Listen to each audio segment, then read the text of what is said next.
За потврдување на ефектите од канабисот потребни се строго дефинирани дополнителни клинички студии со кои ќе се потврди терапевскиот ефект и користење во строго дефинирани индикации.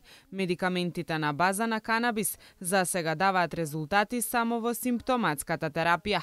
Ова денеска го констатираат доктори специјалисти од различни медицински области, како и фармацевти, представници на граѓанскиот сектор и граѓански здруженија на јавната дебата на тема примената на индискиот коноп и канабиноидите во медицински цели.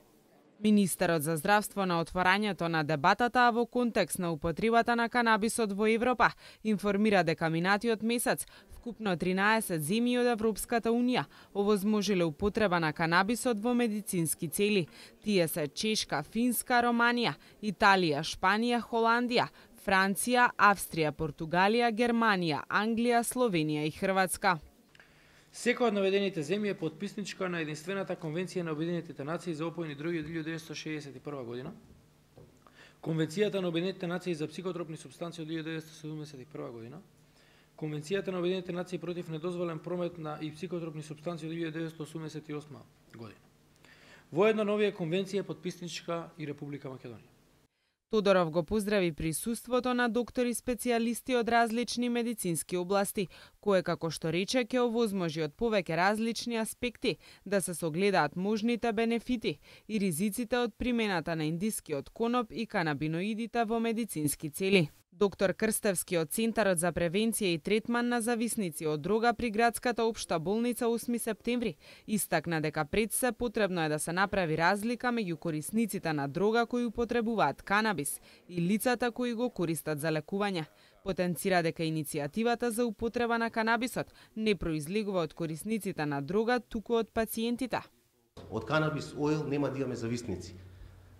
Не навлегувам во процедурите на препишување и протоколите.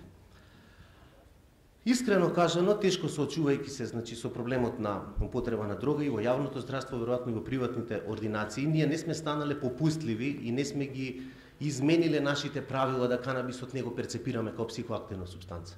Имаме предозирање со гастроинтестинални тегоби, седација, мешање на канабисот. Повеќе би рекол дека канабисот е третиран со други психоактивни супстанции, халуциногени, прскање со метадон. Така да онаа приказка за природен канабис во ритуален смисол од 70 години веќе не е употреблива, бидејќи на сцената има прљави и лоши дроги. Доктор Кузмановски од Клиниката за неврологија појасни дека досега легислативата околу одобрувањето на користење на препарати од марихуана се единствено кај најтешките и хроничните болни, каде што има одобрување за користење на медицински цели, но потенцира не за излекување, туку како само симптоматска терапија. Пред се користи кај болеста мултипла склероза, и тоа како симптоматска терапија за третирање на мускулниот грч, односно мускулниот спазам, каде што дефинитивно помага во голема мерка. Веќе го спомна колешката препаратот Сативекс, кој во Европа во повеќе од 13 земји во моментов е одобрен и се користи како редовна симптоматска терапија. Исто така се користи кај болеста мултипла склероза во редукција на централната болка и во редукција и во секако проблемите со мочната бешика.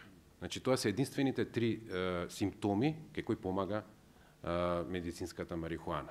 Дебатата ја организира Министерството за здравство и Агенцијата за лекови и медицински средства на Република Македонија, а е иницирана од најновите научни и медицински сознанија за употреба на канабисот во медицински цели.